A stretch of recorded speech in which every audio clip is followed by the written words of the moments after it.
Developing right now on Morning News Now, federal fallout. 2 Border Patrol agents placed on leave over that deadly shooting during immigration raids in Minneapolis that claimed the life of Alex Preddy. Now, the Trump administration working to ease tensions as lawmakers call for an independent investigation. Plus, new video of an altercation between Preddy and federal officers days before his death. We'll have the latest. Also holding steady, the Federal Reserve keeping interest rates unchanged despite mounting pressure from the White House to cut rates.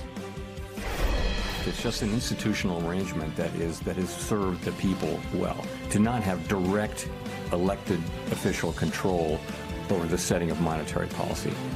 We'll have more on the move and what it means for your wallet. Developing this morning, snow end in sight. We're tracking another winter storm taking aim at parts of the U.S. Tens of millions of people under cold and winter alerts this morning. Angie is here with your frigid forecast. And a sobering study linking heavy alcohol consumption to an increasingly common form of cancer. We're going to break down the findings and what doctors want you to know. Good morning. Good to have you with us. I'm Joe Fryer. Savannah is on assignment. We begin this morning in Minneapolis, where the Trump administration is taking action after the fatal shooting of ICU nurse Alex Preddy. The Department of Homeland Security says that the 2 Border Patrol agents involved in his death have now been placed on administrative leave. The move marks a shift in the administration's response to the deadly incident. Border Patrol Commander Gregory Bovino initially told reporters over the weekend the agents involved had been reassigned. Bovino himself has since received orders to leave Minneapolis. Mounting backlash from protesters across the country and lawmakers within his own party are now pushing President Trump to change course in the wake of Saturday's deadly shooting. But questions do still remain, with more Republicans calling for an independent probe and denouncing Tuesday's attack on Congresswoman Ilhan Omar at a town hall meeting. Now, on top of all that, outrage over the shooting could lead to a partial government shutdown. A lot to cover in a few minutes. We're going to talk with NBC News national politics reporter Jonathan Allen about how President Trump is trying to shift his tone. We begin with Washington reporter Alice Barr with the latest developments. Alice, good morning. Good morning, Joe. President Trump's border czar, Tom Homan, is set to speak in about an hour from now in his first remarks since taking over ground operations in Minneapolis, trying to restore calm in a city in turmoil and in pain. This morning, the 2 Border Patrol agents who fired their guns in Alex Preddy's fatal shooting in Minneapolis are on administrative leave, according to the Department of Homeland Security, with President Trump's border czar, Tom Homan, set to speak, looking to ease tensions in a city on edge. Seeing what's going on in Minnesota, it really breaks my heart. The Minnesota governor still pressing for federal agents to leave the state, saying he's seen no sign of that. I have no evidence they have. All as new video emerged of Preddy in an altercation with federal immigration officers 11 days before he was killed. The footage from online media outlet The News Movement shows Preddy yelling at agents and kicking their SUV, breaking a taillight before agents tackle him. The video does not show what led up to the confrontation. Preddy's family saying they knew about the incident after it happened, adding he posed no threat to anyone and that nothing could possibly have justified his killing. In a separate sign of boiling tensions, Minnesota Congresswoman Ilhan Omar speaking out after a man rushed and sprayed her at a town hall with what her office now says investigators believe was apple cider vinegar. She blamed rhetoric from President Trump. The fear and intimidation doesn't work on me. Lawmakers on both sides of the aisle condemned the frightening incident. Political violence or those sort of confrontations should be condemned across the board. As they work to prevent a partial government shutdown by the end of the day tomorrow, with Democrats dug in against Homeland Security funding without changes to immigration enforcement operations. And Democrats' demands include ending roving ICE patrols across the country, body cams on all immigration enforcement agents and no masks, and an updated code of conduct. They want Republicans to separate Homeland Security from other government funding to negotiate reforms, but Republicans have so far resisted. Joe? So, Alice, if we do have a partial government shutdown, what would be impacted by that? So on top of course, Homeland Security, we're looking at funding for the Department of Defense, transportation, education, and the IRS. But what we have to note here is that what would not be affected is funding for ICE, because that funding was approved as part of the big, beautiful bill that President Trump, got through Congress. Democrats believe they don't have a whole lot of leverage points here, though, to try to force change on what has been an issue that, of course, has brought turmoil, uproar across the country. So they're taking this moment here, and it could mean a partial government shutdown by the end of tomorrow night. All right, Alice, thank you so much. Let's continue our conversation now with John Allen. John, good morning. You've co-written a big piece for NBC News. It's titled Inside the White House in the Chaotic Hours After Alex Pretty's Shooting. It's an account of just how the Trump administration responded to that incident based on 15 sources you and our colleagues spoke to. It's filled with finger pointing and interagency blame games. Walk us through how it all unfolded in those hours after the shooting. I mean, and this is according to our sources, Joe.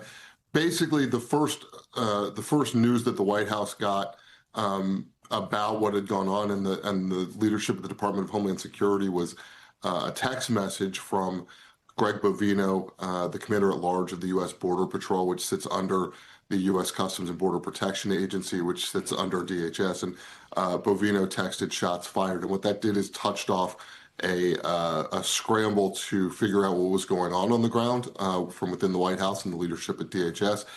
They worked on a statement, together. And even as they did that, the Department of Homeland Security started telling reporters, basically suggesting to reporters that Alex Pretty had posed a threat to agents on the ground. What we've heard from both Secretary Noem through Axios, another outlet, is that she was acting at the direction of Stephen Miller, the White House Deputy Chief of Staff. The White House folks have suggested that they were acting on information from the Border Patrol. And so, to your point, a whole big round of finger pointing. But all of that is to say there was a recognition inside the administration that they very much botched the response to this as they went out and said things that were untrue to the public in public statements, in tweets. We heard Stephen Miller, that White House Deputy Chief of Staff, where we saw him post on X repeatedly that Alex Pretty was an assassin or a would-be assassin. There was, again, this push to suggest that he had brandished his weapon at ICE. We've all seen the at Customs and Border Patrol. We've all seen the video. He did not do that. So really people trying inside the administration to explain why they lied to the American public and ultimately to the president, or at least misinformed. Yeah. So, John, is there a moment that made President Trump reset his posture and reshuffle his team?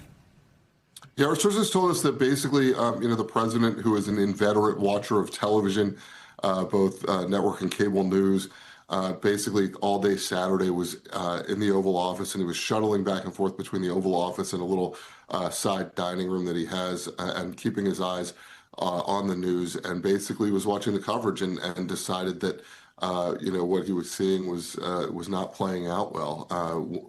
One of our colleagues spoke to a Republican lawmaker who had spoken to President Trump and put it in just those terms, that he basically did not like the way it was unfolding in front of his eyes. And so I think that started to move him. Certainly by Saturday night, he still wasn't at a place to make a change. But by Sunday, it was very clear to him that he had to make some sort of shift, at least optical, if not tactical, in terms of getting in some new folks involved. Tom Homan, the border czar, going into Minnesota, and Greg Bovino getting subbed out. And, John, this whole incident does seem to be dividing the president's conservative supporters. We're seeing it within conservative media. On one hand, you have those who don't want him to retreat from this hardcore immigration crackdown. But then you have gun rights advocates who were left uneasy by the administration saying Pretty was dangerous simply because he was carrying a gun. Walk us through just how much of a tightrope is the president walking right now? How divisive could this be for his base?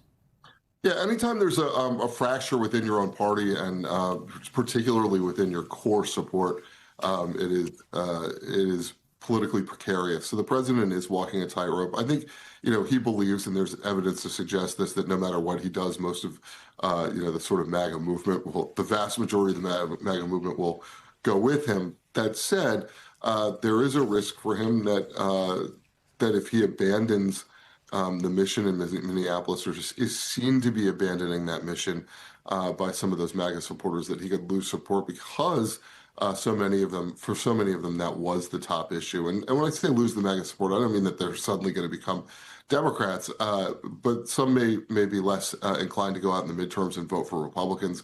And certainly, they may gripe a little bit more.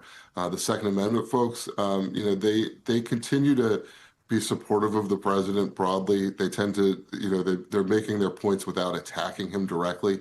But basically what they've said is that Alex Preddy, just like every other American, had a right to carry a weapon under the, at least in Minnesota under their state law, because he was permitted to have that Sig Sauer handgun. All right, Jonathan Allen, appreciate your reporting. Thanks so much. As expected, the Federal Reserve left interest rates unchanged on Wednesday. Fed Chair Jerome Powell described the economy as solid and said risks to inflation and employment were diminished. It was Powell's first appearance since he attended those oral arguments at the Supreme Court last week. The justices are considering whether President Trump has the authority to fire Fed Governor Lisa Cook. Powell defended his decision to attend that hearing, saying it was perhaps the Fed's most important legal case in its 113-year history. For more on all this, let's bring in Investopedia's editor-in-chief and chief business editor of People Inc., Caleb Silver. Good to have you with us. Before we chat, let's hear a little bit more about what Powell had to say during the news conference yesterday.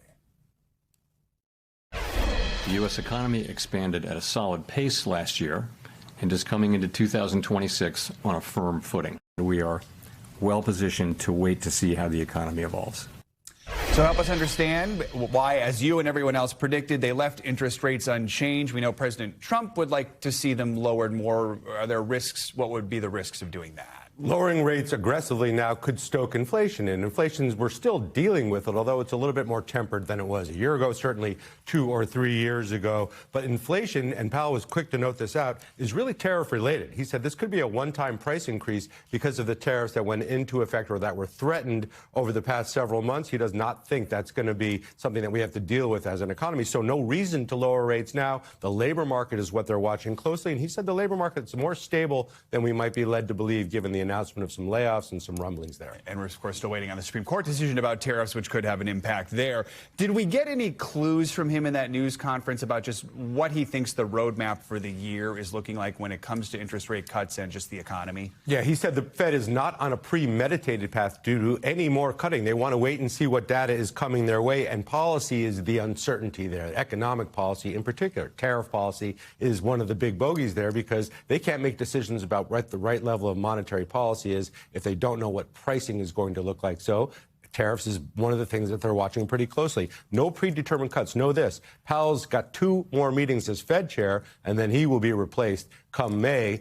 Doesn't mean that he's the one setting interest rates, but if you look at the voting for this particular FOMC meeting, 10-2 to hold rates steady. The only 2 dissents were Stephen Moran, who's appointed by the president. His term actually ends Saturday, and then another Fed chair, a Fed governor who may be the next Fed chair. So for everyday folks holding the interest rates steady, what does that mean when they're thinking of savings accounts or whether to get a mortgage? What does it mean? Yeah, look at your bank right now as you're driving past work or if you're going in, because the rates they're offering you right now on CDs and high yield savings accounts, those are going to remain very steady right now. So are credit card APRs, unless the president, through some executive order, is able to cap those at 10%. That looks doubtful. All of the things we borrow are probably going to stay at those borrowing levels for now. You may earn less money in the bank come the second half of this year because that's when rates may go down, maybe a quarter point, maybe 1 little baby cut this year, maybe 2, but it really depends on the state of the economy. Powell said that the government shutdown last year did have an impact on the economy. We are racing toward the possibility of another partial government shutdown.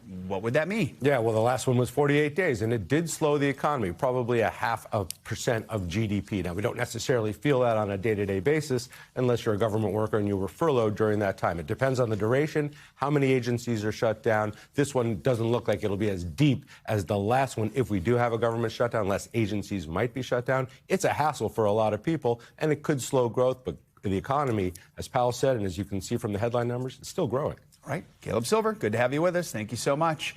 In Georgia, federal agents raided the Fulton County Election Center, which was at the center of President Biden's win over President Trump in the state 5 years ago. The agents arrived with a search warrant yesterday. Then they seized an unknown number of boxes containing old ballots from the 2020 presidential election. The FBI told NBC News that it was conducting, quote, court-authorized law enforcement activity at the election hub, but provided no further details. State Senator Josh McLaurin, a Democrat, called the search extremely alarming. He pointed the finger at President Trump, who has falsely claimed for years that he won Georgia in 2020. He's dispatching federal officials at the highest levels of government to try to vindicate his agenda. Again, the local FBI office, as far as I'm aware, is not involved. So that tells you everything that you need to know. This is an order from on high to try to disrupt Fulton County's election administration just because Donald Trump is still mad that he lost the 2020 election. President Trump notoriously tried to pressure Secretary of State Brad Raffensperger to overturn Georgia's election results back in 2020. Numerous state and federal investigations looked into it and found no evidence to support his claims. NBC News senior justice reporter Ryan Riley is following this story for us and joins us now. So, Ryan, let's start with this warrant the FBI had. I mean, what do we know about who was involved in this raid and just how it all unfolded yesterday? Yeah, it has to do with all of these ballots from, more than 5 years ago now, back in 2020, that were seized. That's what the information that they are looking for is. The election hub itself actually wasn't built until after and didn't open until after all of this happened, right? So this is a new facility that opened in 2023, but it has those old documents there. And here's what one local official had to say about what exactly was seized. We don't know where they're being taken. We don't know what's going to happen to them. So we can no longer, and I can no longer, as chair of this board, satisfy not only the citizens of Atlanta, but the citizens of the world that those ballots are still secure. And so the warrant itself is now sort of out there, and it involves a figure who is not as local officials said that the local field office didn't appear to have been involved in this, and also the U.S. attorney who was involved in this, who signed in on the warrant, the application for the warrant, is not from the district either. It's actually an individual from Missouri who was associated with Eric Schmidt, the Republican senator, and was nominated to that position by Donald Trump. And so I think there are a lot of questions about, who's driving this. To a lot of folks, this did seem to come out of nowhere, and this was not something that it was sort of this sort of side mission. It seemed like that, but obviously Donald Trump has really for a while wanted them to investigate 2020. Yeah, and one reason local election officials were surprised by the warrant is because Fulton County, they say, was already in the process of turning over these documents. Explain more about that.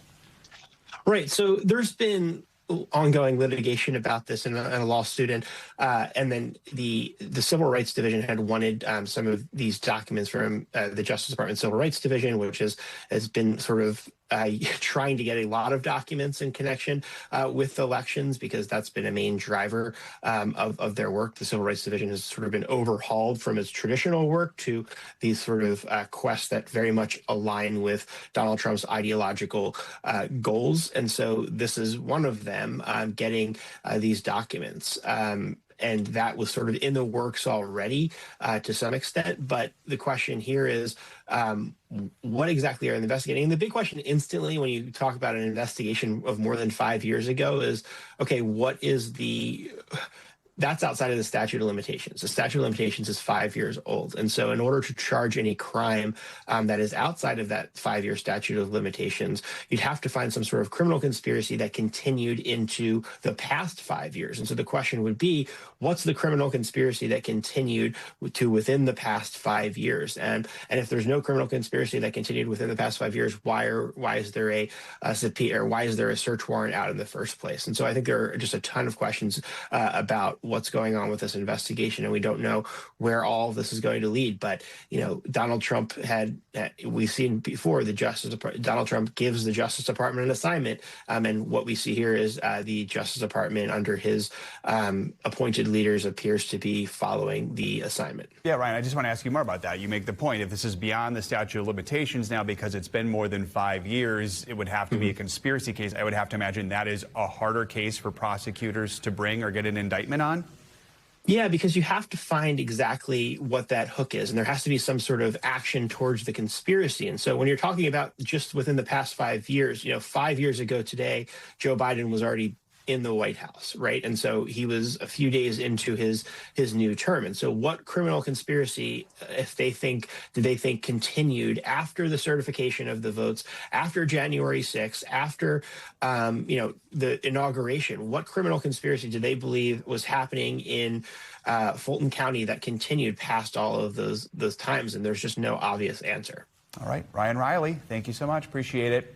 The East Coast is bracing for yet another winter storm this weekend as the deep freeze continues. This morning, more than 100 million people are under cold weather alerts from the Gulf Coast to New England, with no end in sight for these freezing temps. The monster storm that started sweeping across the country last weekend is to blame for at least 73 deaths, left a blanket of snow and ice that is still being cleaned up. It also knocked out power for hundreds of thousands and led to widespread delays at major airports. And now there's a chance this Arctic blast could continue to stick around for 10 days, maybe more in many places. More on that, the frigid cold impacting most of the country and the possibility of another winter storm hitting the East Coast. It's time for your Morning News Now weather and Angie Lassman. Angie, what you seeing? Joe, I can sense how unhappy you are about the cold, and I get it. You and me both. We are stuck in the freezer, unfortunately, for a lot of folks, and that's the story this morning. If you look across parts of the Northeast, down through the Mid-Atlantic, even the South, places like Florida waking up to these cold alerts as well. We've got in total 101 million people under those alerts, as temperatures are sitting just at 2 degrees for Chicago, feeling sub-zero, of course, when you add the wind chill for Cleveland and Chicago. We've got 19 in Nashville. New York City feels like just 1 degree when you get out the door this morning. And even as far south as Miami, you're into the 50s, and you're going to get a whole lot colder here as we look into the weekend. But for now, here's your highs today: 17 for Columbus, 20 for Philadelphia, 46 for Atlanta, and 63 for Gainesville. For tomorrow, we're still going to be kind of dealing with this bitter cold. It unfortunately does not let up, even for the extended period. We'll see some dips in temperatures back to the teens we go by Saturday in Detroit. We'll rebound into the 20s. Doesn't make it a whole lot better. We've still got the 20s on tap for Saturday and Sunday in Baltimore, as well as Raleigh.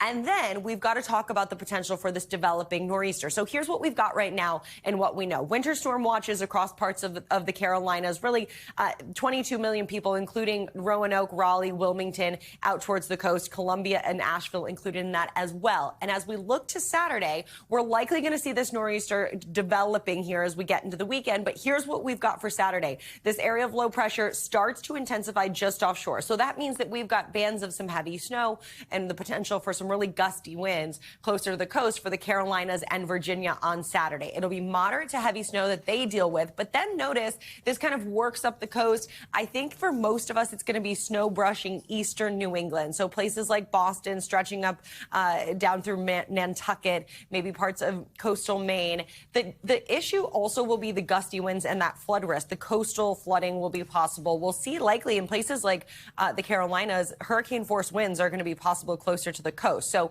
really impressive winds. And on top of that, again, for that region, the potential for up to a half of a foot of snow in some locations. Notice Norfolk has the potential to see up to 14 inches. And this is in that Saturday to Sunday time frame. Because of the time frame, we've got a better idea of exactly how those totals will look for snowfall across this region. Not quite as in focus across parts of eastern New England, but we do feel confident enough to say that the closer you are to the coast, there will be some impact. So that'll come in the form of potentially some snowfall up to a half of a foot, and the of course really strong winds that are going to lead to some issues with the coastal flooding, the erosion, all of that, Joe, here as we get into the weekend. So we've still got some fine-tuning to do, but I have a feeling that the I-95 corridor is going to skip out on some of that snow. Okay. But still, again, we've got some time. That wouldn't be until Sunday. It is only Thursday, so we'll see what happens here over the next 24 hours. Keep an eye on it, but the thought of hurricane-force winds with this cold weather, that is scary stuff. Yeah, of course. Power outages always a concern. We've seen what happened with the last storm system in Nashville and the power outages in that deep cold, and we could be looking at some coastal areas dealing with that again, especially along parts of the Carolina coast. All right, Angie, thank you so much. Much more to come here on Morning News Now. Later this hour, outbreak concerns in Asia. Several countries taking precautions after 2 cases were reported of a highly contagious virus. What you need to know. Up first after the break, Ukraine's president calling it an act of terrorism. The latest on a Russian drone attack on a passenger train and what it could mean for peace talks next. We are back with the latest on the war in Ukraine. At least 6 people were killed when a Russian drone struck a passenger train Tuesday. About 300 people were on board that train. President Zelensky called it an act of terrorism. Comes just days before the U.S., Ukraine, and Russia are set for the next round of trilateral peace talks this weekend. NBC News Chief International Correspondent Keir Simmons joins us now with the latest details on this attack. Keir, good morning. Hi, Joe. Hey, good morning. And today, a Kremlin envoy says that there has been a prisoner exchange, a grim one all the same, saying that Russia has handed back 1,000 Ukrainian bodies, that Ukraine in exchange handing 38 Russian bodies, members of the military killed in this war, despite the continuing peace talks. A train in flames from a Russian drone strike in Ukraine is followed by frantic moments. Inside, a soldier pleads with a mother to evacuate. You see her cot and hear the sound of a baby. As they disembark into the cold, the little child's face appears. Then Mom begins weeping in the snow. Let's go, he says, as she cries uncontrollably. Around them, more civilians flee the burning cars. President Zelensky posting, in any country, a drone strike on a civilian train would be viewed the same way, exclusively as terrorism. Nearly 300 were on board, 6 are dead, Ukrainian authorities say. The attack coming as another round of face-to-face peace talks were announced, following 2 days of Russia-Ukraine US negotiations. There's some very good things happening on Ukraine and Russia. They will meet again in Abu Dhabi on Sunday, the Kremlin says, but it continues to insist it must be given large amounts of territory it has not won on the battlefield. The Secretary of State addressing that in evidence on Capitol Hill. I know there's active work going to try to see if both sides' views on that can't be reconciled.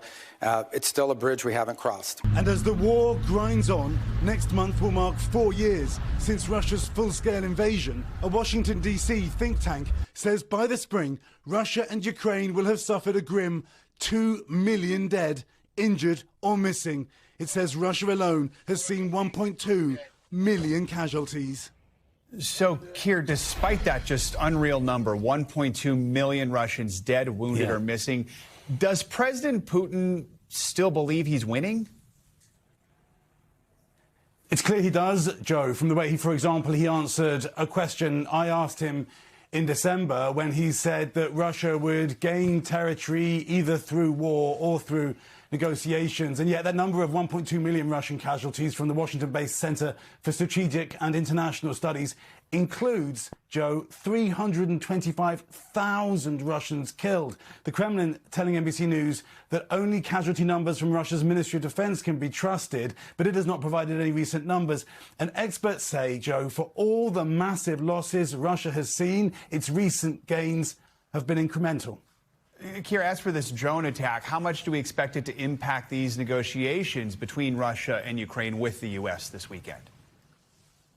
Well, listen, I mean, we know from history that war continues until there is a ceasefire, until there is a peace deal. And so in a sense, that's not surprising.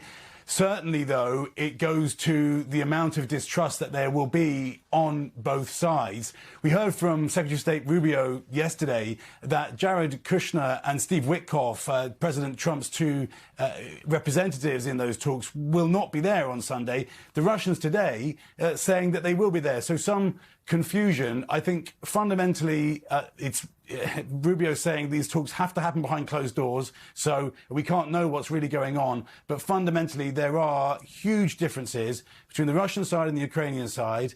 And I think the picture really is of intense talks that are very, very difficult, Joe. All right, Keir Simmons, thank you so much. Staying overseas, authorities in India have confirmed 2 cases of a deadly virus. The Nipah virus has a fatality rate of between 40 and 75%, spreading through animals and humans, and it has no vaccine.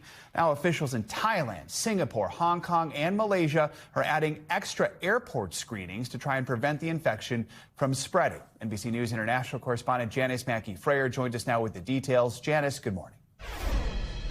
This is a highly contagious virus between humans, and it's often deadly. The 2 cases of Nipah virus were detected in India in the state of West Bengal, but there are concerns the outbreak could spread. The virus has a fatality rate of 40 to 75%, according to the World Health Organization. So it's deadlier than the COVID virus, and there's no vaccine for Nipah. So authorities in India are taking no chances. At the same time, several airports across Asia, in Thailand, Singapore, Malaysia, Hong Kong, they're taking steps to screen passengers for any symptoms. Nipah is a zoonotic virus that's transmitted from animals, usually fruit bats. It doesn't spread easily to humans, and it can also come from contaminated food. But when it does, it initially hits like the flu, then worsens, and experts say pneumonia and other respiratory symptoms can develop. But the most serious complication is encephalitis, or inflammation of the brain. The WHO says the fatality rate has a lot to do with the country's capacity to test, trace, and treat those infected.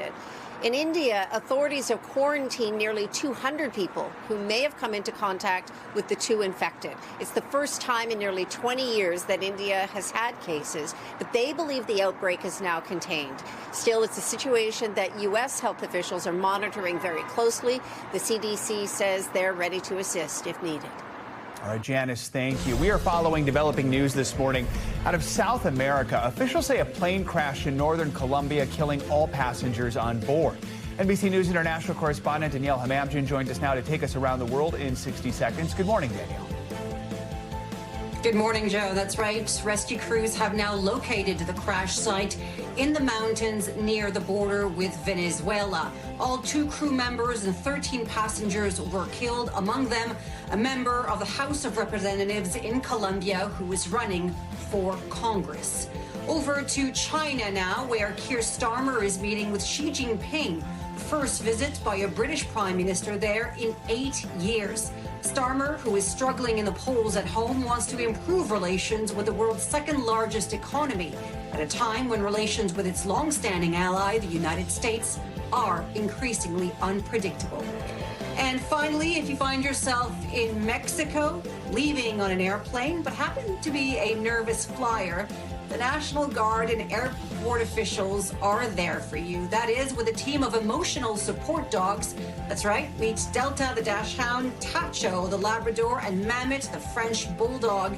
The pups work in shifts between an hour and 90 minutes with mandatory rest periods because of their young age. Joe, 90-minute shifts followed by a nap. It's a pretty good gig, I'd say. Yeah, that is a very good gig. I have to look into getting nap time worked into my contract here. All right, Danielle, thank you so much. Appreciate it. Coming up, is it high risk? Sobering new research showing a link between alcohol consumption and an increasingly common form of cancer. When we come back, Dr. John Torres joins us to break down the findings. You're watching Morning News Now. We're back now with the details from a new study that shows a strong correlation between alcohol consumption and one type of cancer.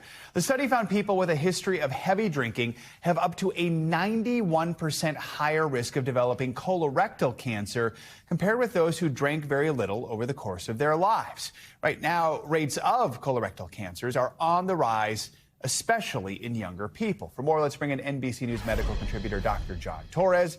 Good morning. So talk more about the science between this link and just how we know alcohol does impact the colon. You know, interesting science the way they did this, because up until now we've looked at colon cancer and alcohol consumption and kind of relied on people's memories and what have you done over the last year or two. In this one, they decided to go back decades. And so what they did is they took participants, 88,000 of them, aged 55 to 74, and they said, we're going to screen some of you for colon cancer, and we're going to ask actually question all of you as to what your alcohol consumption was back when you were 18, 20s, 30s, 40s, and 50s, and correlate those two to find out what's going on. And what they found out was pretty interesting. If you were a heavy drinker, meaning more than 14 drinks a week, so that's more than 2 a day drinks, then you ended up having a 91% chance of having a higher risk of 91% higher risk of colon cancer rates than those who didn't drink or who were light drinkers. And then they looked at current drinkers. They said, what happens if you're just a current drinker right now but weren't necessarily a heavy drinker? That was still a 25% increased risk of colon cancer. So those risks are there associated with alcohol. Those are pretty strong numbers right there. I know the study also looked at alcohol and then polyps, which are often what the precursor found in those colonoscopies. Talk more about that. Right, and so what they found is the alcohol and the polyps kind of went hand in hand, but more interestingly, what they found out is that those that quit drinking ended up having a reduced risk of developing those polyps. And those polyps are called adenomas. They are not cancerous at this stage, but they are precursors to cancer. And so without colonoscopies or other methods of getting those treated, those can eventually turn into cancer. And so that's why the finding there was interesting, showing that reduced drinking can actually reduce the risk of having those adenomas, which can reduce the risk of colon cancer. What if you're like a heavy drinker who's been drinking a lot and then you suddenly reduce greatly or just totally cut back? Can that actually reduce your risk of getting cancer? And that's what the finding found, which was pretty interesting. The study found was that, yes, it can do that, and it seemed to reduce the risk of those adenomas. And they didn't specifically look at cancer itself, but looked at the adenomas. Reducing those adenomas, the risk of developing those, can also reduce that risk of developing cancer. So, yes, those two do go hand in hand. With so many younger people now being diagnosed with this and many questions about why that is, remind us just how treatable colon cancer is, how hard it is to identify it, and who should be getting screened right now. And if you remember, even a few years ago, we were recommending 50 and above get colon screening. Now we dropped that down to 45, and you're hearing more and more stories about people getting them even younger. We think there's a variety of reasons behind that, possibly alcohol, possibly ultra-processed foods. We're still looking into that, but the main thing is, especially 45 and above, get your colon cancer screening. The gold standard is a colonoscopy still, but there's some at-home tests you can do every few years that work well as well, and so you want to make sure that you get something like that done. And if you start having symptoms, meaning rectal bleeding, changes in your bowel habits, pain, those kinds of things, talk to your doctor about, do I need screening at this point? Because the earlier you catch it, especially if you can get it at the adenoma stage, then you can remove it and it reduces your risk of developing cancer. For those people who are under 45, I mean, they should be essentially paying attention to their body and communicating. Paying attention to their body, especially if they have bowel issues, Crohn's disease, anything like that. If they have other issues, make sure that you pay particular attention to any changes to bowel habits you have. And if those happen, talk to your doctor. All right, Dr. John Torres, important study. Thanks so much for coming on to talk about it. Coming up here in Morning News Now, cat's out of the bag. More Americans opting against having kids and focusing on their furry friends instead. We don't look at it as if they are pets. They are truly like little kids with 4 legs. We come back, we're going to break down what's behind the trend next on Morning News Now. We're back with a new survey that shows pet ownership is booming in the U.S. In fact, the poll reveals many Americans actually prefer to have pets over kids. NBC News correspondent Marquise Francis has more on what's behind the growing trend. We love you, Grandma. A growing number of young Americans are choosing to have pets over children. Hey, baby. You slept the day away. They're my family. They're my children. As the fertility rate in the U.S. in 2024 hit a record low amid fears of economic instability, some Americans are stepping outside the box with their family makeup. My mom calls my dogs her grandchildren. Raven McGregor, who lives in Atlanta, runs a popular Instagram page with her 2 bulldogs, Sunny and Zoe. They are a part of the family, and we don't look at it as if they are pets. They are truly like little kids with 4 legs. For her, there is no difference between a furry kid and a human one. And she's not alone. 43% of Americans say they prefer to have a pet as their kid over human children, according to a recent Harris poll. It was simple math right now. I'm already stretched thin, so adding that child, adding that burden is a barrier for me. On TikTok, West Virginia native Sarah Morris showcases life with her fiance and their 2 cats, Sunday and Banana. But she says even the finite number of brand partnerships she gets in addition to her 9-to-5 as a flight attendant leaves little left over. When people feel secure, they make long-term plans. When times of instability, they have to adapt. And adapting for us right now looks like shifting what the meaning of family looks like. Do you want to explain to people why you're in trouble? Yeah. 17 of them, buddy. I have 4 cats and I have 4 kids. And which one do you think is easier to take care of? Janie Budnick is the cat, or chief of all things, for Four-Legged Kids, St. Louis's largest staff in-home pet care service. Budnick has seen the family dynamic between people with pets shift in the last 30 years. Really, it's that shift of they are treated as children. If you do some of the comparison between what a healthy pet, what the expenses are during a year versus a healthy child, I mean, you can be 10 times plus. A Brookings study from 2022 found that it costs about $300,000 to raise a child in the U.S. from birth through age 17, which includes basics like housing, food, clothing, and education. By comparison, pet costs were roughly $27,000 over 18 years. What would be your advice to someone who doesn't know if an actual human kid or a pet kid is best for them? If anyone has a hesitation about having a human child, please do not. You have to really be confident in yourself that that's the path that you want to take to bring a human into this world. Marquise Francis, NBC News. All right, moving from pets to profits now with a look at some of the latest money headlines, starting with First Lady Melania Trump trading Pennsylvania Avenue for Wall Street. NBC News business and economy reporter Allie Canal has your Money Minute. Allie, good morning. Good morning, Joe. That's right. First Lady Melania Trump ringing the opening bell at the New York Stock Exchange on Wednesday, a high-profile moment ahead of the global release of her new documentary, Melania.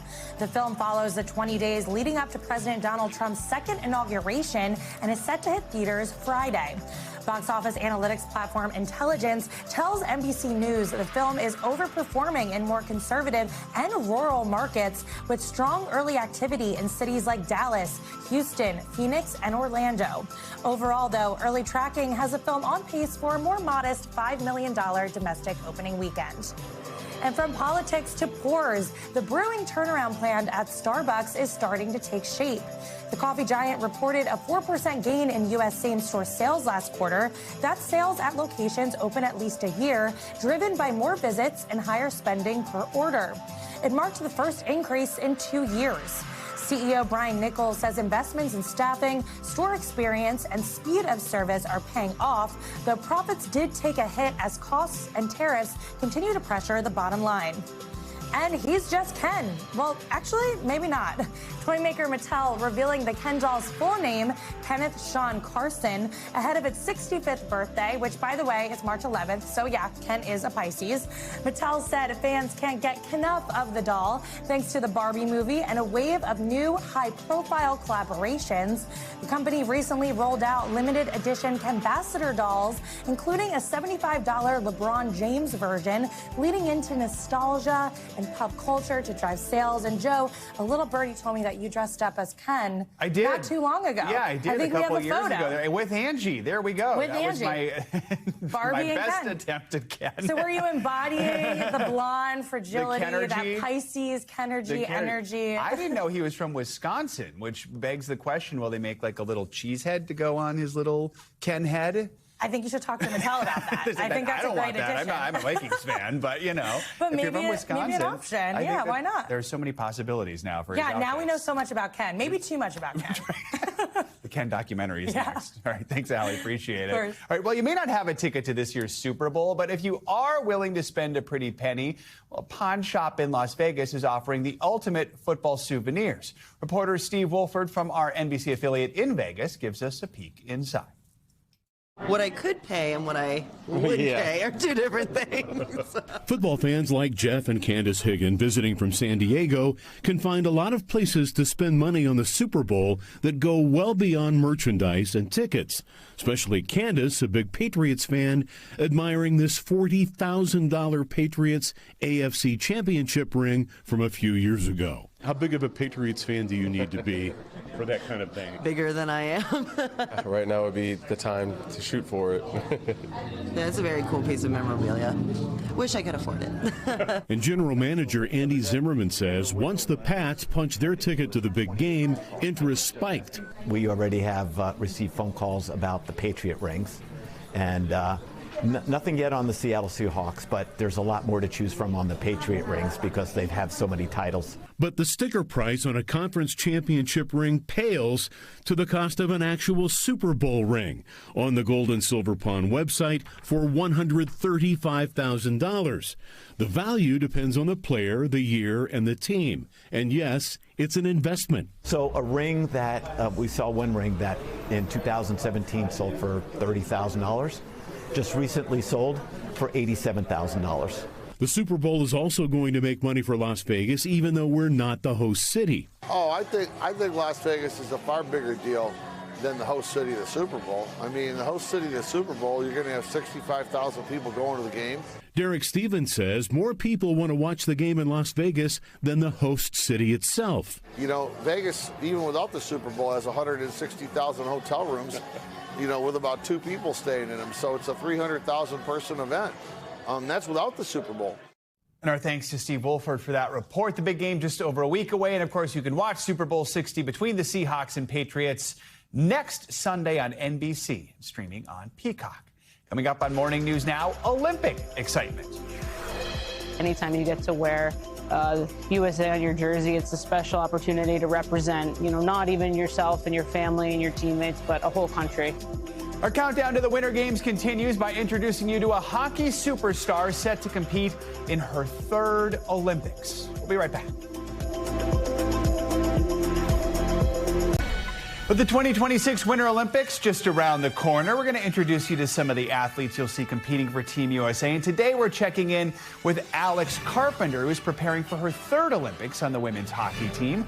As reporter Eli Rosenberg from our affiliate in Boston shows us, Alex was born with hockey in her blood. It should come as no surprise that Alex Carpenter is right at home on the ice. No surprise at all. Grew up in a hockey family, grew up skating in the backyard with my family. That right there is putting it mildly. Carpenter's mom, a former competitive figure skater. Her dad, former Boston Bruins star Bobby Carpenter. And her brothers both played college hockey in the Boston area. Seeing the love that my family had for it, my dad and my brothers, really stuck with me. Even so, the North Reading native did not take up hockey right away. Soccer was her first love. But hockey was always there in the background, a product of being a family affair. You know, my parents never pushed me one way or another to play a certain sport, and naturally it came down to hockey. I just loved it so much. So much so that she wrote an essay at 10 saying she would be an Olympian one day. She went on to play hockey at Boston College, where she set marks as the career leader in goals, points, and assists. Even so, Carpenter didn't dwell on the accolades. I don't really think I've taken, you know, a real good look at what has come along the way. One thing that did come along the way, success. She was the #1 overall pick in the 2015 National Women's Hockey League draft and currently plays professionally in Seattle. And then there are the Olympic teams. Milan Cortina will be Carpenter's 3rd. It never gets old. I think anytime you get to wear USA on your jersey, it's a special opportunity to represent, you know, not even yourself and your family and your teammates, but a whole country. And Carpenter, despite this long resume of success, still as intense on the ice as ever.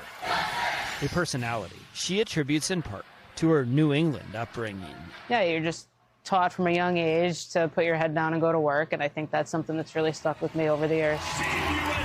Our thanks to Eli Rosenberg for that report. You can watch coverage of the Milan Cortina games right here on NBC and Peacock. Remember, they start next Friday, February 6th. That's going to do it for this hour of Morning News Now. Stay with us. The news continues right now.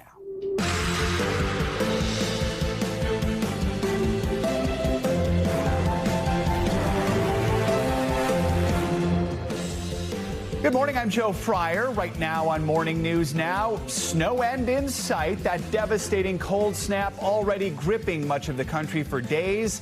Not expected to thaw out anytime soon. Making matters worse, hundreds of thousands of people across the South are once again waking up without power as the death toll from Mother Nature's latest deep freeze ticks higher.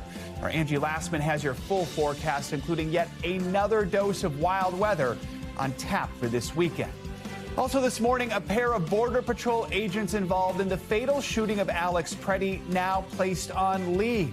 We've got the latest out of Minneapolis as an anxious community awaits a potentially new immigration blueprint from Border Chief Tom Homan today. Plus, inside America's massive betting boom, we're going to dig into an eye-opening new report warning that it's not just adults who are looking to hit it big.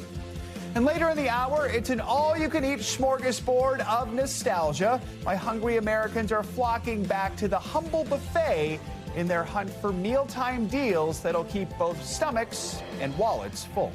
Let's begin this hour with the freezing temperatures still impacting a large swath of the country. To make matters worse, hundreds of thousands of Americans have been without power for days, and there is no relief in sight, with more cold weather expected. Our correspondent Sam Brock is out in New York City with the latest. Days of freezing cold and icy roads still causing chaos nationwide. This SUV slipping and sliding uncontrollably in Austin, Texas. Across the country, bitter temperatures keeping more than 100 million people under cold alerts. The Arctic blast bursting pipes in homes and forcing some families to sleep in cars. Hundreds of thousands still without electricity, power lines being repaired on the ground and from the air, as residents, some without heat, are left shivering. The dangerous chill now responsible for more than 70 weather-related deaths. In New York City, this staggering sight, chunks of ice on the Hudson River, suspending some ferry service. I've got 4 layers on top, 3 layers on bottom. I've got heated gloves. And huge mounds of snow keeping crews busy. There is so much snow in New York City right now. The sanitation department is hauling it to 5 different locations like this one and melting it in what they're calling hot tub machines to then pour all of that water down into the sewer system. In the Midwest, snow and ice have made roads perilous. Some schools in Indianapolis closed for 3 days straight. Neighbors pitching in to help Caitlin Prentice and her family. As we were trying to figure out what to do, one of the moms was like, I can take all 4 boys like tomorrow morning. And another mom was like, I'll take them in the afternoon. But for 5-year-old Benny, it's been a blast. Then I went to lessons house some days, and then he has a really, really cool snow fort made out of all snow. See, there are pros and cons to all this. Sam, thank you. Let's get a closer look at the bitter cold, the possibility of a new storm with your morning News Now weather. Angie, the hot tub looks nice. It did. It sounded nice, too, especially considering how many folks have bitter cold temperatures for the long haul, Joe. We've got 101 million people waking up to these cold alerts, and it goes as far south as Florida. The Sunshine State not escaping this next kind of batch of cold air. We are currently sitting into the single digits in Chicago and feeling like -9. We've got 22 for what it feels like in Raleigh. We've got the 30s for the wind chill right now in Tampa. So that really sets the stage for what we're going to see over the next couple of days. And it's not a lot of improvement. Spoiler alert. We've got 20 for your high in Philadelphia today, teens for Columbus, 35 for Raleigh. You guys are going to gear up for kind of a batch of some really impressive snowfall potentially here as we get into the weekend. But between now and then, you're stuck in the cold. We've got 15 for Omaha. As we get into the overnight hours tonight and into tomorrow, we'll see this next kind of batch of really bitter cold air spilling into parts of the Midwest and the plains. And then it stays with us for the extended period. Notice we get into the weekends in Cincinnati and it's 16 degrees for your high. That's all you're going to get on Saturday. We've got 20 for Baltimore, teens for Detroit and Minneapolis, and Nashville ending up into those 20s and low 20s at that for your high temperature on Saturday. So it's going to be cold. We're going to take a while to get out of that kind of pattern. So we're stuck with the cold for now, but we're also going to turn our attention to the potential for this next system that's going to develop off the coast. Right now, we've already got winter alerts up for 22 million people across the Carolinas. And here's why. Looking at Saturday, we're going to see this storm kind of begin to rapidly intensify.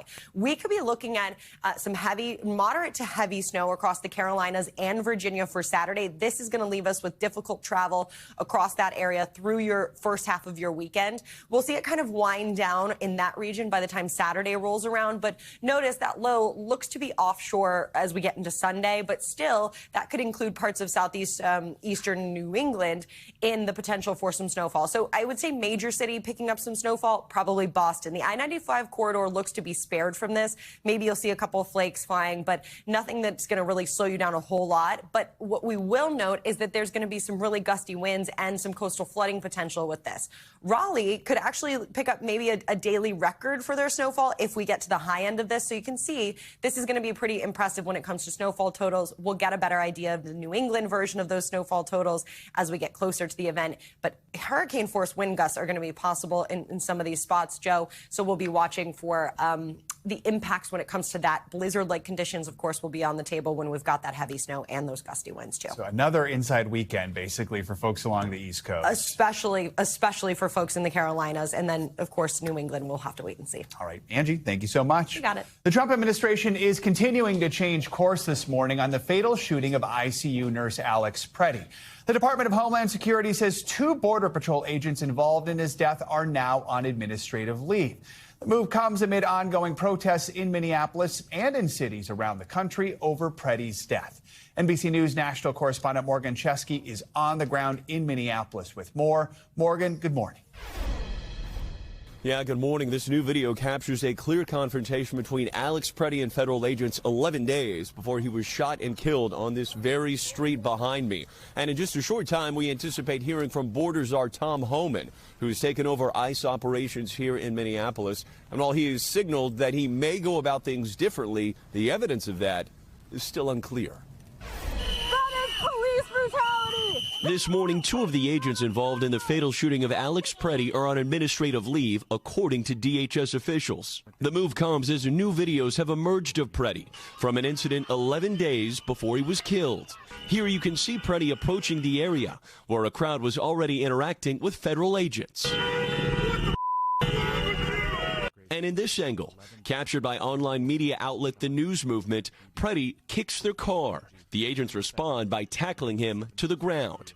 At one point, you can see what appears to be a gun tucked in Preddy's pants. Local officials say Preddy was legally allowed to carry a handgun. Preddy's family says they were aware of the previous altercation, writing a week before Alex was gunned down in the street. Despite posing no threat to anyone, he was violently assaulted. Overnight, President Trump sharing the video and another user's post calling Preddy a domestic terrorist, despite his previous efforts to back away from that language used by his administration officials after Preddy's death, which has come under fire from both Democrats and Republicans. The Trump administration has now acknowledged mistakes in the hours after Preddy's death, but says a full investigation is now underway. Back up! Back up! Yesterday, tensions in the city still high, with crowds again protesting outside a hotel where they believed ICE agents were staying. The FBI now investigating a different confrontation in Minneapolis after a man sprayed Congresswoman Ilhan Omar with a substance during a town hall. That substance now revealed to be apple cider vinegar, according to preliminary tests. Omar, who's frequently been publicly criticized by President Trump, turning blame on the president. Every time the president of the United States has chosen to use hateful rhetoric to talk about me, my death threats skyrocket. And this morning, we're learning more about 5-year-old Liam Ramos, the young boy taken by ICE alongside his father from Minnesota last week to a detention facility in Texas. Congressman Joaquin Castro visiting the father and son yesterday, saying that the father told him that his young boy is depressed, not eating well, and keeps asking to go home. We'll send it back to you. All right, Morgan, thank you so much.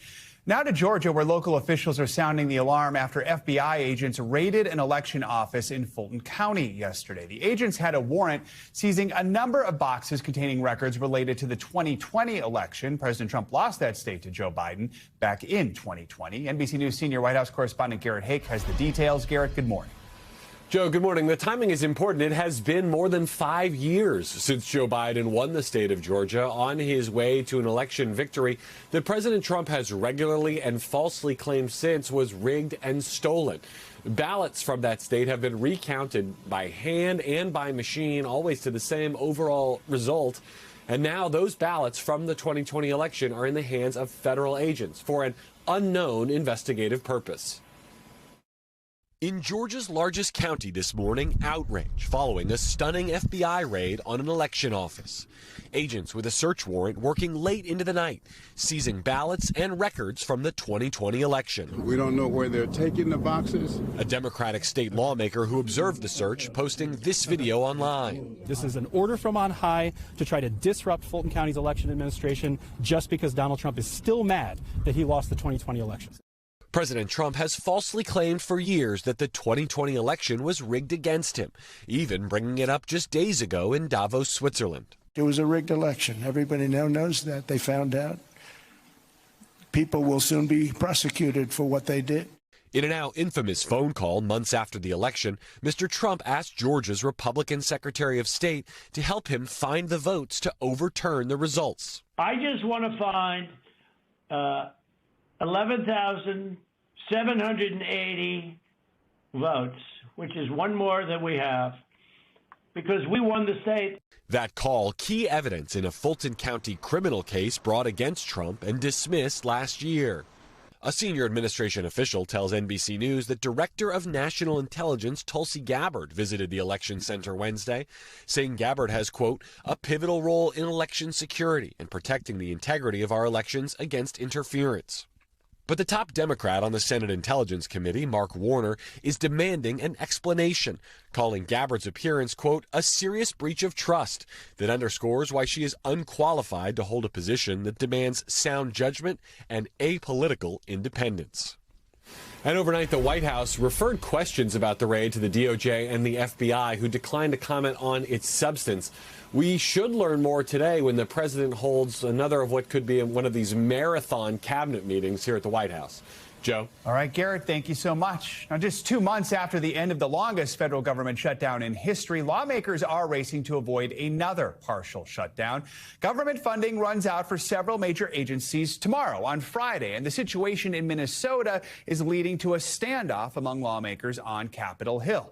NBC News Chief Capitol Hill correspondent Ryan Nobles joins me now with more on what could come next. Ryan, good morning. We know Democrats in the Senate have said they will vote no on a government spending bill unless the administration agrees to policy changes addressing the ICE crackdown. What is it they're looking for?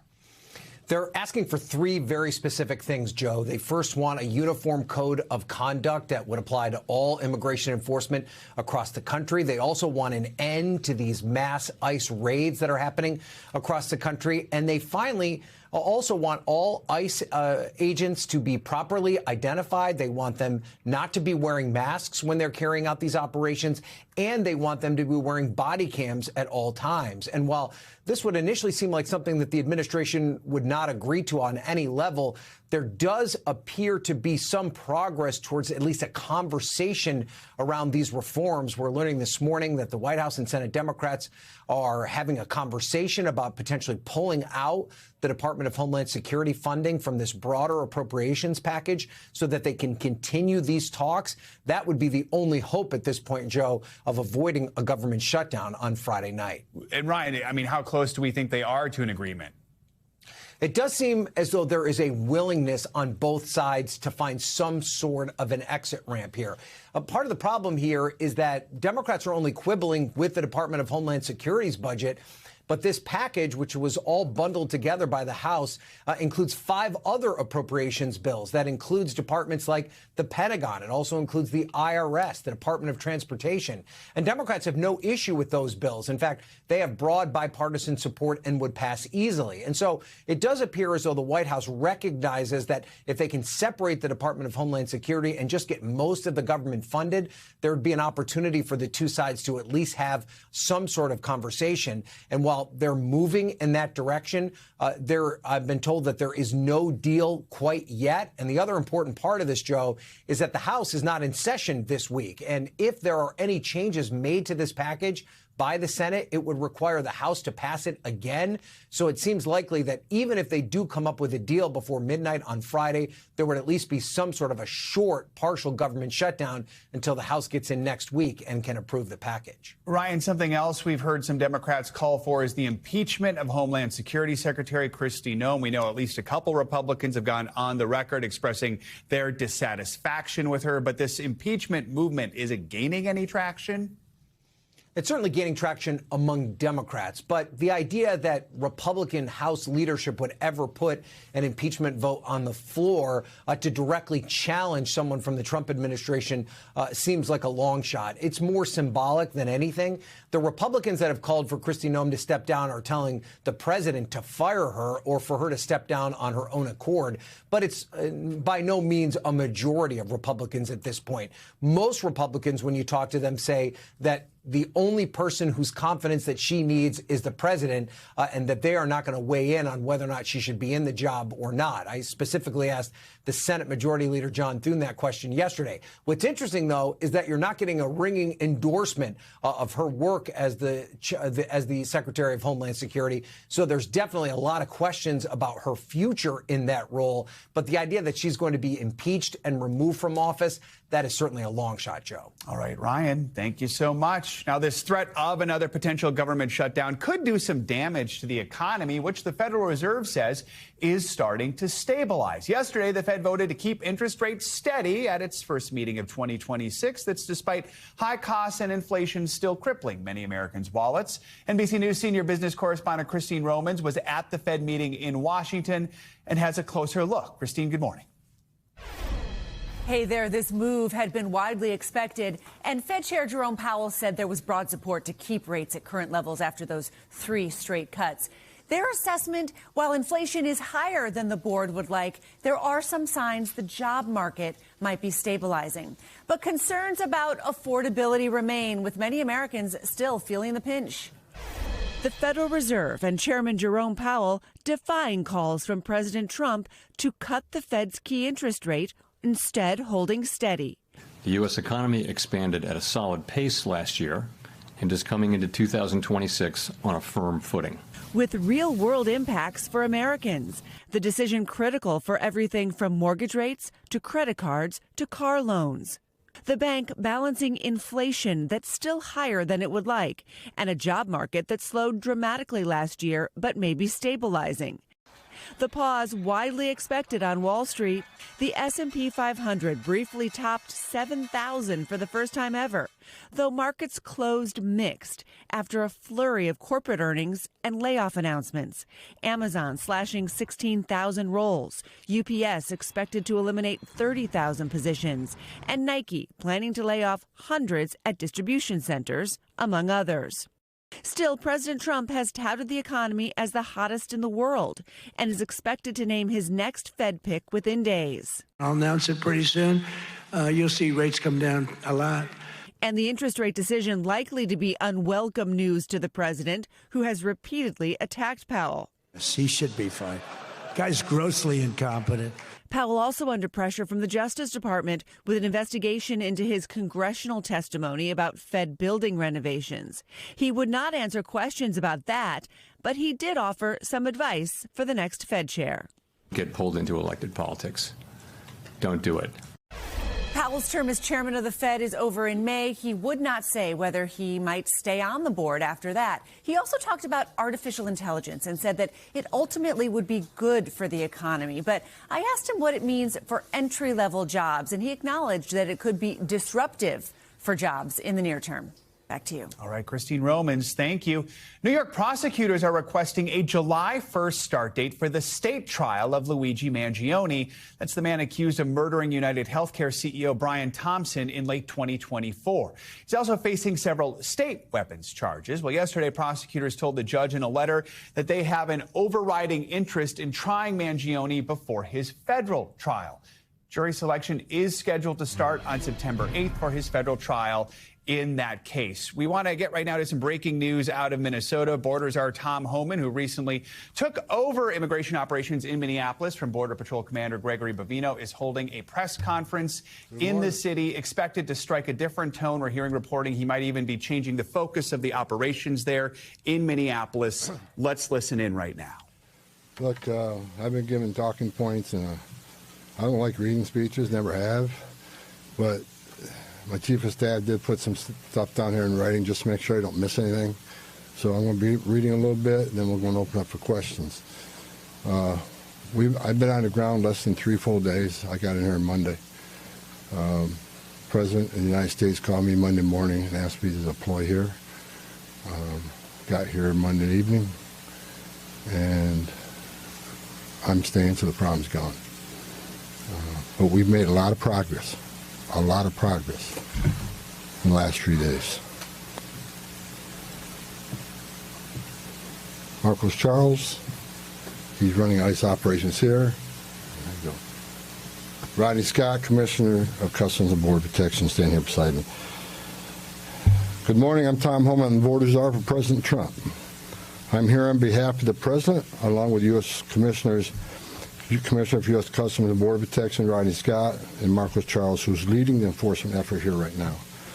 I've been on the ground since Monday to regain law and order in the city beloved by many, and work together to remove threats from the community. During the past administration, we'll all remember, more than 10 million illegal aliens entered this nation. Many were national security threats, public safety threats. We can't remember over 2 million known gotaways. 2 million people who paid more to get away. Why? That's just scared the hell out of everybody. President Trump promised American people, including the residents of Minnesota, that he would work to ensure our communities are safe. And with that, this administration has absolutely focused on identifying removal aliens that pose a public safety threat and national security threats. And the numbers prove it. The data proves it. In the past few days, I've met with Governor Walz, Attorney General Ellison, Mayor Frey, numerous police chiefs and sheriffs, and I have more to meet. I'll also be continuing the dialogue with business and religious leaders in partnership with Minnesota, your community leaders. I'll be meeting with them too, because I want to hear what they have to say. In my meetings with folks so far, and most importantly, the governor and the AG, the Mayor Frey, we didn't agree on everything. I didn't expect to agree on anything. I've heard many people want to know why we're talking to people who they don't consider friends to the administration. Bottom line is you can't fix problems if you don't have discussions. I didn't come to Minnesota for photo ops or headlines. You haven't seen me. I came here to seek solutions, and that's what we're going to do. And we've come a long way, and we got some good wins for the people of Minnesota, I think, and for the administration and for the safety security of this city. One thing we did agree on, though, everybody I talked to agreed on, was that community safety is paramount.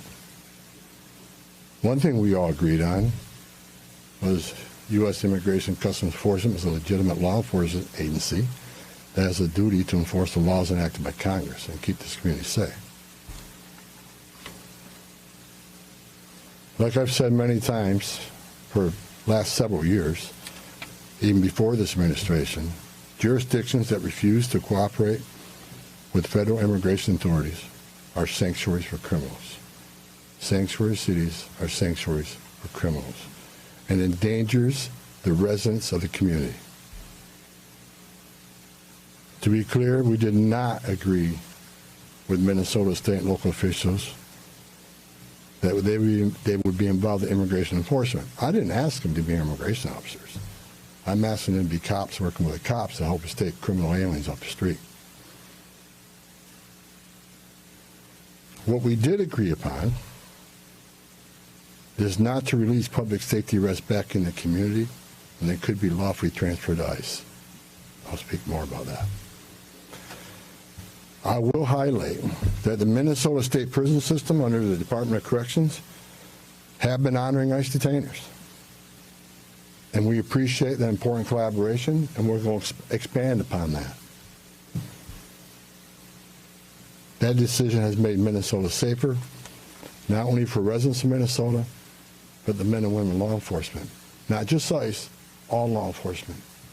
Rather than arresting the same public safety threat, significant public safety threat over and over again, they agree to work with us to identify those people and remove them. I'm also pleased to announce I had a very good meeting with Attorney General Ellison, and he has clarified for me that county jails may notify ICE of the release dates of criminal public safety arrests so ICE can take custody of them upon the release from the jail. And let me tell you why that's important. I know people are a lot concerned about the manpower has been set in law enforcement manpower. Look, I've said this many times before. I've said it for the last several years. Give us access to the illegal alien public safety threat and the safety and security of a jail. It's common sense. It's safer for the community, it's safer for the agent, and it's safer for the alien. Because anything can happen on a street arrest. It just makes common sense. And for the people that argue, well, we're a welcoming community because we want victims and witnesses of crime that are here illegally to feel safe to come to police without fear they're working with ICE, we're not going to talk to the victim and witness of crime. There's no problem there. They should feel safe to come to police and ask for help.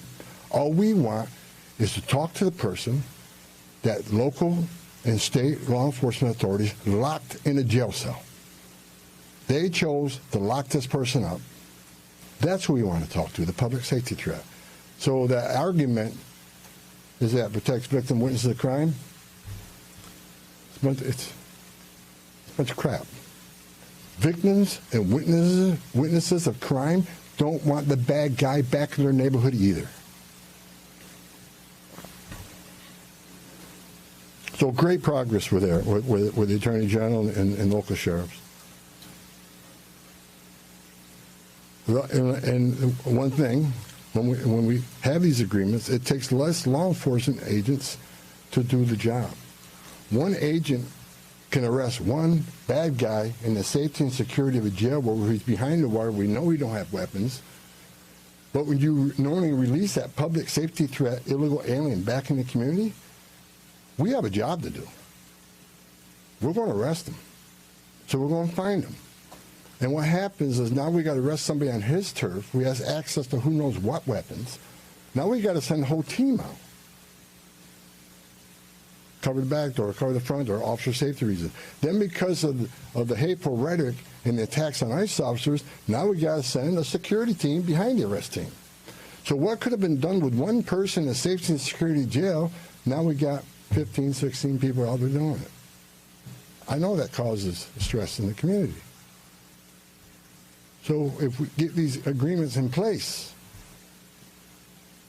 that means less agents on the street. More agents in the jail means less agents in the street. This is common sense cooperation that allows us to draw down on the number of people we have here. Yes, I said it. Draw down the number of people here. Because we have the efficiency and safety of the jails and the prison. Matter of fact, I have staff from CBP and from ICE working on a draw-down plan. What does that look like based on the cooperation? What does that look like based on how many targets we have left to find? In my meetings with Governor Walz, A.G. Ellison, and Mayor Fry, as well as state and local law enforcement, again, I appreciate they all acknowledge that we do have federal immigration laws in this country that have been passed by Congress, and that ICE is, in fact, a legitimate law enforcement agency charged with enforcing those laws. We're not making this up, folks. ICE is enforcing laws enacted by Congress. They're a federal statute. That said, I'm not here because the federal government has carried this mission out perfectly. First thing I said to senior staff when I walked in here is what I told you earlier. I didn't come here looking for photo ops or headlines. I come here looking for solutions.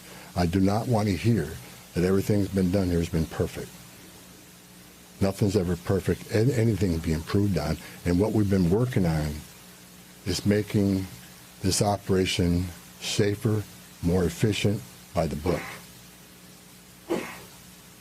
The mission is going to improve because of the changes we're making internally.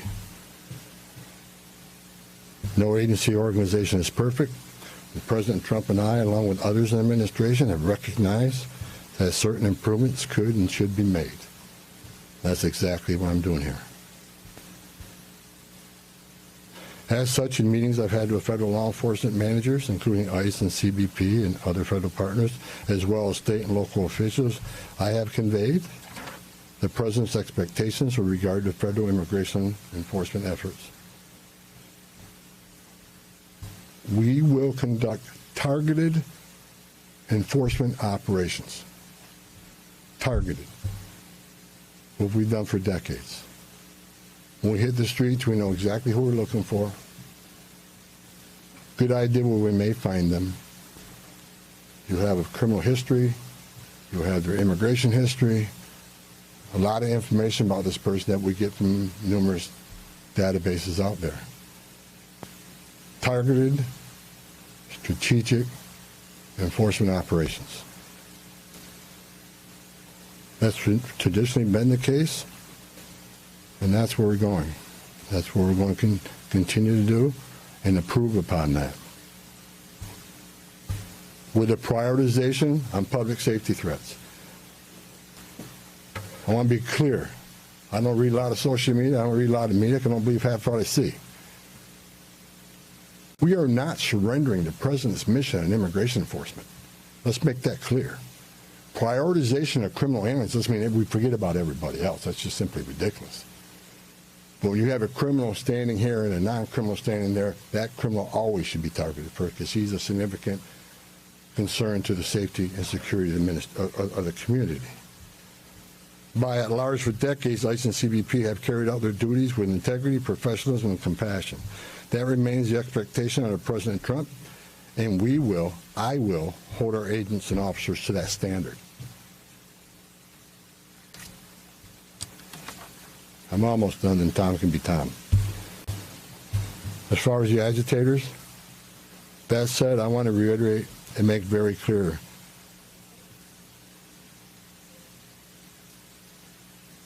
I want to make it clear. ICE and CBP officers are performing their duties in a challenging environment under tremendous circumstances. But they're trying to do it with professionalism. If they don't, they'll be dealt with. Like any other federal agency, we have standards of conduct. They are sworn law enforcement officers working tirelessly to enforce our country's border security and immigration laws, protecting the interests of our country and preventing dangerous people from walking the streets of this nation when they're not supposed to be here to begin with. Men and women of ICE, I was a Border Patrol agent. I was an ICE agent. I was the first ICE director that came up through the ranks. I spent over 40 years doing this. These men and women that carry that badge and gun are American patriots. They put themselves on the line for this nation every day. But I want you to remember, they don't hang their badge. They don't hang their heart on a hook every day they come to work. They're mothers and fathers too. They're sons and daughters too. And if they've seen a fraction of the tragedies I've seen in my career, they take a lot of damage home to every day. The things they've seen, especially on the border with border patrol agents. People drowning in the river. Women being raped by criminal cartels. Giving CPR to a baby that was thrown in the river by the cartels because Border Patrol came too close. So let's throw the baby in the river. That way the Border Patrol was concentrating on that so I can get away. These men and women see some terrible things. But I want you to remember, they're mothers and fathers too. Many of them are members of this community. God bless every one of them. The hostile rhetoric and dangerous threats and hate must stop. And we all agreed to that. All everybody met here today to tell you, we got to stop the rhetoric, the hateful rhetoric that has caused an increase in assaults. That has caused, because of that, having to send security teams out with arrest teams, which surge the city with additional resources because of the rhetoric, because of the threats, because of the assaults. Again, with the agreements we've achieved and following through the agreements, with the rhetoric dropping down, that allows us to pull more agents out once we feel the environment safer.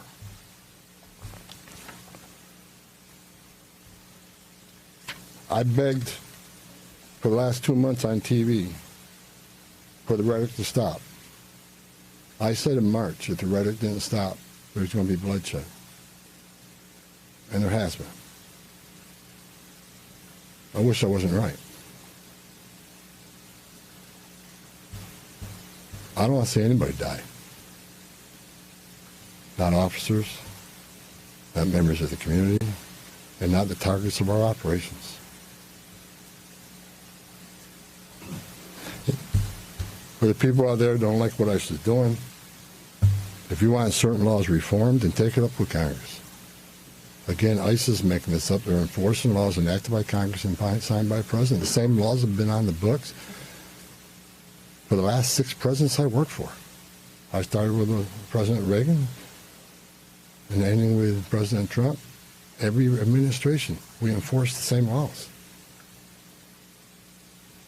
If you don't like what ICE is doing, instead of protesting this building, go to protest Congress. Tell me what changes. You have your First Amendment rights. I support that. You have the right to protest. I'm just asking you to keep it peaceful. But threatening law enforcement officers, engaging in impeding and obstruction and assault is never okay. And there will be zero tolerance. You interfere, impede, assault an ICE officers, you will be arrested. Like I said a bit earlier in my meetings with Governor Walton Ellison and Frey, as well as state and local law enforcement, I appreciate they acknowledge this, that public safety should be paramount. The chiefs I've talked to committed to responding to 911 calls when protesters turn violent, agents are in a dangerous situation, and there's assaults. They have committed to upholding public safety and responding to the needs, not to enforce immigration law, but to keep the peace. With that, I call upon those officials to stand shoulder to shoulder with us to tone down the dangerous rhetoric and condemn all unlawful action against law enforcement in the community. There are many ways your voice can be heard, express your feelings, and affect change in the country without crossing that line. Political and other disagreements in this realm should not be at the expense of public safety or the safety of federal law enforcement officers. In closing, I want to thank the state and local officials here in Minnesota that I met with and the many I'm going to meet with. We've had meaningful dialogue. And look, again, we didn't agree on everything, but we agreed on the things I just talked about. There's much more we can do. And I'm going to continue those dialogues. I got many more community leaders to talk to. I got many more sheriffs to meet. President Trump wants this fixed. And I'm going to fix it. With your help. I want to thank President Trump for his unwavering commitment to public safety and prosperity of every American. Under the President's leadership, we have the most secure border in the history of this nation, which means less women are being raped, less children are dying crossing that border, less fentanyl is getting in this country to kill Americans, less known suspected terrorists are crossing that country. And we don't have 2 million unknown gotaways. We don't know who the hell they are. A secure border, we have stronger national security. A secure border saves lives. When 96% less people come in, how many women aren't being sucked just out to be members of the cartel? How many people aren't dying making that journey? How many Americans aren't dying of fentanyl overdoses? How many women and children aren't being sex trafficked in this nation? The data proves it. Anybody can find that data. So God bless this great nation. God bless Minnesota. We can do better. And I thank the local and state leaders meeting with me. We made some significant gains, significant coordination and cooperation, and you're going to see some massive changes occurring here in this city. Thank you. Mr. Rules of Engagement on. Right here. Thank you so much. Mr. Homan, Giovanna Delorto with the Associated Press. Based on how you have described these changes in the mission, can you be more specific about the objectives of Operation Metro Surge? If what you have described changes the parameters for interior enforcement only in Minnesota or also in Maine and other places? And finally, when would you consider that those objectives will be achieved and this operation will end? Is it in terms of agents on the ground, in terms of who you are targeting for arrests? The withdrawal of law enforcement resources here is dependent upon cooperation. Like I said, one agent arresting one bad guy in jail means less agents on the street. We have some agreements. We got more to talk about how we're going to implement those agreements. But as we see that cooperation happen, then the redeployment will happen. Look, target enforcement operations should happen across the nation. That's what we've done for decades. And with target enforcement operations, I've done many of them. It just makes it safer for everybody. When we know exactly what we're looking for, what is his criminal history, what is his immigration history, where does he live, is he in an apartment complex versus a house, has he got a known record for having weapons, it's safer for everybody. Then we know what type of resources we need to go.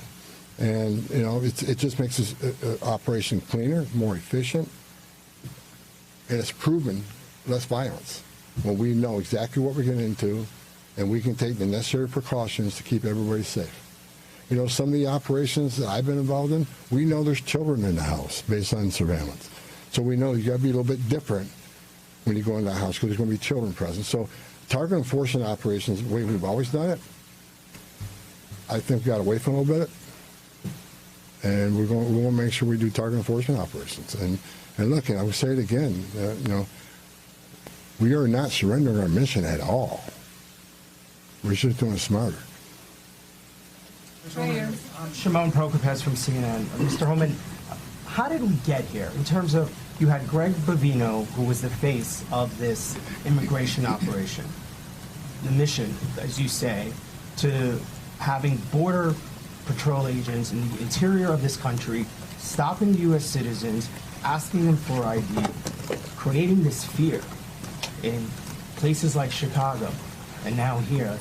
And then finally, it took really the death of Alex Petty for us to get here. How did that happen? Who made the decisions to allow this kind of operation to proceed in this way and to create such fear? Well, look, the Border Patrol, in the last 4 years under Joe Biden, we had an open border where 10, 12,000 people a day are coming across the border. Border Patrol got overwhelmed, which means we sent thousands of ICE agents down there to help deal with that humanitarian crisis, to help secure the border. Now we have millions of people released in this nation, many unvetted. Now we got to find them. Before the big, beautiful bill, we had a total just under 5,000 deportation officers to look for millions of people, many in public safety threats. So yes, we needed Border Patrol to come and help on our mission now. And reason for the massive deployment is because of the threats, because of the violence. Our officers need to be protected. If I'm on an operation, an arrest team, I'm going to a house, I got to be busy with that guy, the dangerous guy, and I can't keep looking over my shoulder at what's happening outside the house. So we brought extra resources in to provide that security. And as I said, as we drill down on these great agreements we got and this great understanding we have means less. So we can draw down those resources. When the violence decreases, we can draw down those resources. But based on the discussions I've had with the governor and the AG, we can start drawing down those resources as far as those looking for public safety threats being released, and do it in the jail with much less people. So the drawdown is going to happen based on these agreements. But the drawdown can happen even more if the hateful rhetoric and the impediment and interference will stop. So Border Patrol, I was a Border Patrol agent. These men and women are patriots. God bless them. They're here to help us. And the drawdown will come soon, depending on when this actually, I see this in play. But the agreements have alone is going to cause a significant drawdown. So you're going to see a drawdown. Just on a personal, you've been doing this for 40 years. Just a follow-up. Ben, go ahead. First off, Ben Berkbaum, Real America's Voice News. On behalf of the American people, I just want to say thank you to you and to all of the agents that are putting their lives on the line to go after the people that were allowed in the last administration. We watched that happen in the media, the honest media, covered up by many of the media that are behind me. We want to say thank you, and to all the men and women that are out there. Can you talk to us about what's being done with the leadership on these signal chats, on these WhatsApp chats that are organizing the attacks against you, the obstruction against you? Are we going to be arresting those individuals as well? And to the folks out there in America that voted for this, that want mass deportations because they saw a mass invasion under Joe Biden, what would you say to them? How are we going to get to that point? Well, first of all, about the organization and the funding of the attacks on ICE. I'm not going to answer a lot about that because I'm not going to show our hand, but they'll be held accountable. Justice is coming. Again, we got to all remember why the questions we've seen and why we're here. What started this? 4 years of an open border, where millions of people are letting this country unvetted. Remember, let's not forget, for 4 years we were told the border secure.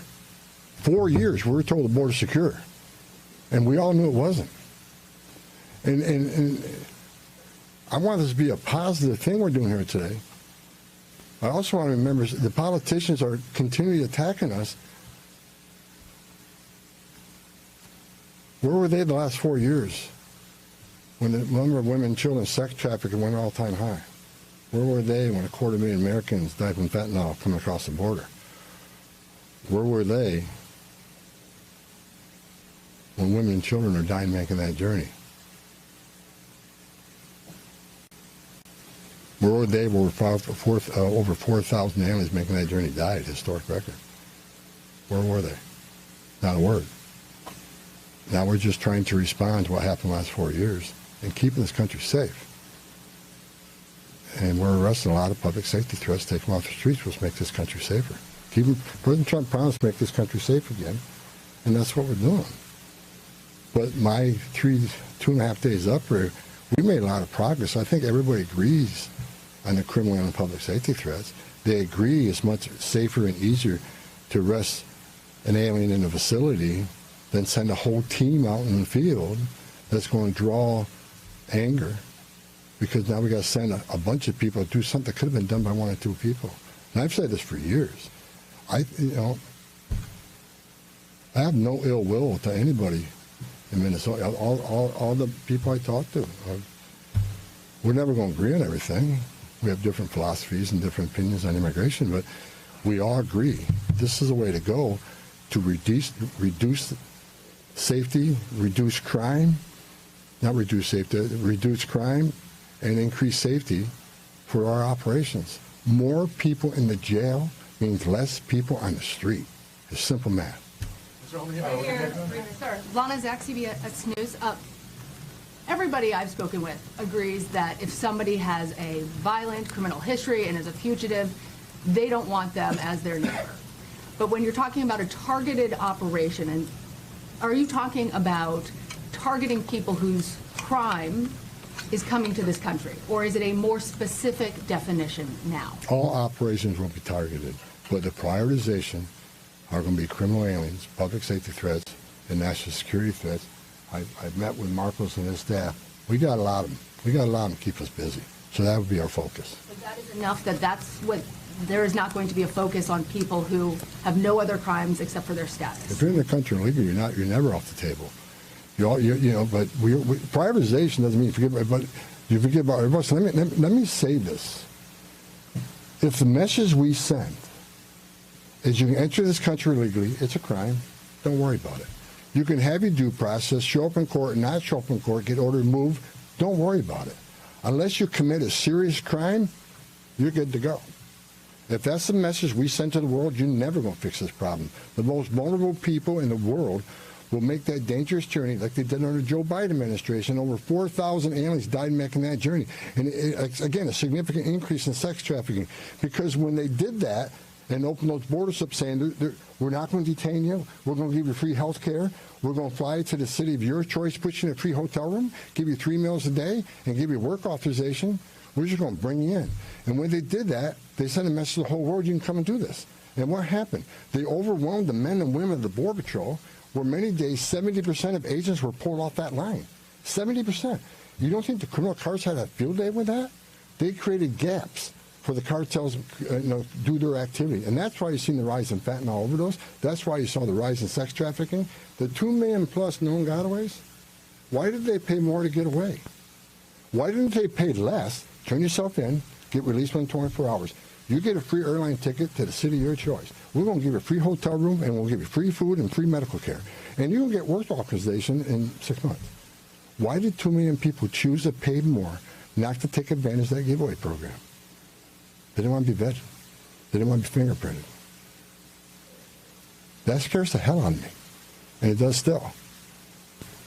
The Trump administration with ICE and Secretary Noem and Marco Rubio and the intelligence community, Tulsi Gabbard, we're all working together to try to identify who these people are. And we've already found many of them. But it's hard work to do. But there are national security threats walking this nation because of the last administration. And they are one of our main priorities, too. Thank you. Can you please be specific about how many ICE and how many Border Patrol agents are currently operating in the state? I think we're there 3,000. There's been some rotations. Another thing I witnessed when I came here, I'll share this with you. I met with a lot of people, a lot of the agents. They've been in theater. Some of these people have been in theater for 8 months. So there's going to be rotations of personnel. Hopefully less now that we have some agreements. Maybe we can make it more efficient and safe. But they've been in theater a long time. And so, you know, there's rotations happen all the time to get people out here and go home, get some rest and see their families. Day after day, you can't eat in restaurants, day after day, having people spit on you and blow whistles at you, day after day, having all these threats at you, day after day, having people trying to interfere with you, day after day. You know, they're human. So, you know, we've got to rotate these people, and we've already rotated some. But my main focus now is drawdown, based upon the great conversations I've had with your state and local leaders. Again, I'm not a fool. I'm not walking away without seeing this put in place. But I take the word of the people I met with. I think they're honest, and I think they're good brokers, that they want public safety protected, and they also want what's happening in the city to go away. And that's my goal. Last question in the back. Mueller Newsmax. The new video of Alex Preddy is now circulating. Your reaction to that, and do you think law enforcement could have played a role if, like, let's say, Minneapolis police were able to respond to that? Have those top law enforcement officials said they'll help or do anything to help these agents who are out here? I'm not going to comment on any of these shootings. I said from day one, I said on any of these shootings, as a career law enforcement officer, we'll let the investigation roll out, let the investigation play out, and let it go where it goes. I'm not going to come out and make any comments that I think is right, wrong. Do I have an opinion? Yeah. My personal opinion, but I'm not going to share that with you. I'm going to tell you to let the investigation play out and see where it goes. But again, the president,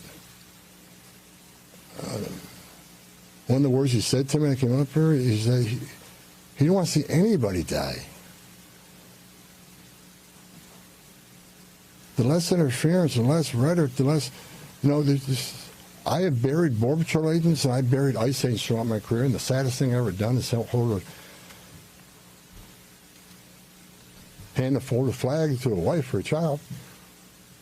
I don't want to see anybody die, even the people we're looking for. I don't want to see anybody die. And despite what people think of Tom Homan, I say a prayer every night that everybody goes home safe. This isn't good. But I think my conversations the last 2.5 days are leading us to a safer community, letting ICE officers operate in the safety and security of a jail more than on the street. I think anybody here with common sense would say it's safer to arrest a public safety threat and the safety and security of a jail. And let me tell you, what is that going to result in? Less collateral arrests. When we go find that bad guy, when we find that bad guy, many times it's with others. Well, guess what? They're in the country illegally. We're going to enforce immigration law. They're coming too. You want less collateral arrest? Less in the jail. But we're going to enforce the immigration law. For the people to say we're here to surrender our authority and the mission of enforcing the immigration law, you are wrong. We're going to do target enforcement operations, and we're going to prioritize the public safety threats and national security threats. That is what we're here to do. Sir, no more questions. Go ahead. No more questions, guys. Thank you. The main headline here, Borders Czar Tom Homan says the federal government plans to draw down the number of agents on the ground in Minneapolis and that the enforcement operation will be targeted, strategic, prioritizing what he calls public safety threat. In short, criminals. He admitted the mission, quote, got away from them a little bit. He also said we can do better. NBC News national correspondent Morgan Chesky joins us now with more on this presser. Morgan, just what are the main takeaways here? Do we expect to see a major change in the operation there? Yeah, Joe, time will certainly tell here. What's very telling about what we heard Tom Homan say is that while he did acknowledge conversations with local and state leaders here and say that they have made some good progress over the last several days, I think there are some things that are contingent upon cooperation. And so, yes, he did agree to a potential drawdown. He acknowledged the fact that CPP and ICE are in the process of drawing up a drawdown plan. But he didn't explicitly say this is contingent upon, but he says it would hinge upon essentially cooperation with authorities here in allowing them access to county, to state prisons where they know that migrants who have been charged with criminal action are currently being held. So this is very much an ongoing dialogue. He also never mentioned Alex Preddy or Renee Good by name throughout this entire process. So time will certainly tell how this cooperation will continue here. Joe. All right, and he's saying he's going to stay until the problem is gone. Morgan, thank you so much. Stay with us. More Morning News Now after this. We thank you for watching, and remember, stay updated on breaking news and top stories on the NBC News app or watch live on our YouTube channel.